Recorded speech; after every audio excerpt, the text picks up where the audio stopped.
जो तुम्हारे हक में कयामत के दिन बोलेंगे। ये वो चीखें होती हैं जो अल्लाह के अर्श को हिला देती हैं, और वो रब जो सत्तार भी है और गफ्फार भी, वो ऐसे लम्हे में फरिश्तों से कहता है, देखो मेरे बंदे को, ये अंधेरी रात में नरम बिस्तर को छोड़कर सिर्फ मेरे लिए रो रहा है। मैंने इसे माफ कर दिया, इसके आंसू इसके गवाह बनेंगे, इसके लिए जन्नत वाजिब कर दी। क्या तुम्हें मालूम है, क़यामत के दिन कुछ चेहरे चमक रहे होंगे, कुछ लोग बेखौफ बेगम बड़े सुकून में होंगे, और जब लोग पूछेंगे ये कौन लोग हैं, तो जवाब आएगा, ये वो लोग हैं जो रातों को अल्लाह के सामने रोते थे, जिनकी पलकें सजदों में भीगती थीं, जिनके सजदे छुपे हुए थे मगर रब के यहां सबसे ऊंचे मुकाम पर थे।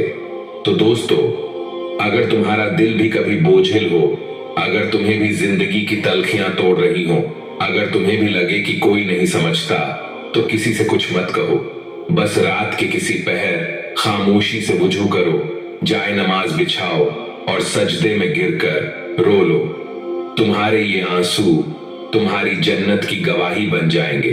नंबर 3, जब फरिश्ते तुम्हारे सजदे पर हैरान होते हैं, एक फरिश्ता दूसरे से कहता है, क्या तुमने देखा वो बंदा जो सारा दिन गुनाहों में डूबा रहा, अब रात के अंधेरे में अल्लाह के सामने सजदे में है। दूसरा फरिश्ता हैरान होकर जवाब देता है, यही तो रब की शान है, वो दिलों को पलट देता है, गुनहगार को सजदा गुजार बना देता है। दोस्तों, कभी सोचा है, जब तुम दुनिया से थक कर दिल में टूटे ख्वाब लेकर घुटन में डूबी आंखों से सजदे में गिरते हो, तो तुम सिर्फ जमीन नहीं छूते, तुम अल्लाह के सबसे करीब हो जाते हो। अल्लाह के नबी और ने फरमाया, बंदा अपने रब के सबसे ज्यादा करीब सजदे की हालत में होता है। तो फिर सोचो, जब तुम सजदे में होते हो और आंखों से बेइख्तियार आंसू बह रहे होते हैं, तो अल्लाह के फरिश्ते खामोश खड़े होते हैं, ना कुछ लिखते हैं ना कुछ बोलते हैं, बस देखते रहते हैं हैरानी से। क्यों?